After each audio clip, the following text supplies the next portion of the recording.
du chapitre 2. Et il eut l'idée alors de la séduire, à l'aide de sa flûte. Par les soirées chaudes, il se remit à jouer. Il laissait les deux croisées ouvertes. Il jouait dans l'obscurité ses airs les plus vieux, des airs de pastorale, naïfs comme des rondes de petites filles. C'étaient des notes longuement tenues et tremblées, qui s'en allaient sur des cadences simples, les unes derrière les autres, pareilles à des dames amoureuses de l'ancien temps, étalant leurs jupes. Il choisissait les nuits sans lune. La place était noire. On ne savait d'où venait ce chant si doux, rasant les maisons endormies, de l'aile molle d'un oiseau nocturne. Et, dès le premier soir, il eut l'émotion de voir Thérèse, à son coucher, s'approcher tout en blanc de la fenêtre, où elle s'accouda, surprise de retrouver cette musique qu'elle avait entendue déjà le jour de son arrivée. « Écoute donc, Françoise, dit-elle de sa voix grave, en se tournant vers l'intérieur de la pièce. « Ce n'est pas un oiseau. » « Oh !» répondit une femme âgée, dont Julien n'apercevait que l'ombre. « C'est bien sûr quelque comédien qui s'amuse, et très loin, dans le faubourg. »« Oui, très loin, » répéta la jeune fille, après un silence rafraîchissant dans la nuit ses bras nus. Dès lors, chaque soir, Julien joua plus fort.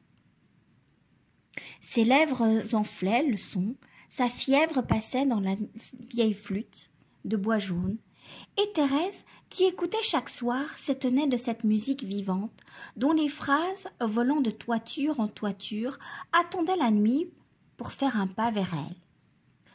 Elle sentait bien que la sérénade marchait vers sa fenêtre. Elle haussait parfois, comme pour voir par-dessus les maisons. Puis une nuit, le chant éclata si près d'elle qu'elle en fut effleurée. Elle le devina sur la place, dans une des vieilles demeures qui sommeillait. Julien soufflait de toute sa passion. La flûte vibrait avec des sonneries de cristal. L'ombre lui donnait une telle audace qu'il espérait la mener à lui par la force de son chant. Et Thérèse, en effet, se penchait comme attirée et conquise. « Rentrez, dit la voix de la dame âgée. La nuit est orageuse. Vous aurez des cauchemars. » Cette nuit-là, Julien ne put dormir. Il s'imaginait que Thérèse l'avait deviné, l'avait vu peut-être, et il brûlait sur son lit. Il se demandait s'il ne devait pas se montrer le lendemain. Certes, il serait ridicule en se cachant davantage. Pourtant, il décida qu'il ne se montrait pas.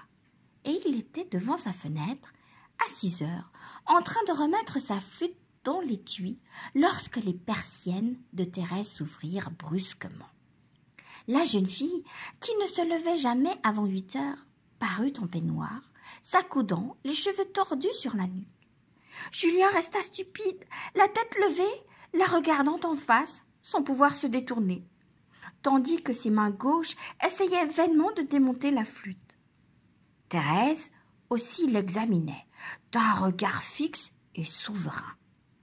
Elle semblait un instant l'étudier dans ses gros os, dans son corps énorme et mal ébauché, dans toute sa laideur d'un géant timide.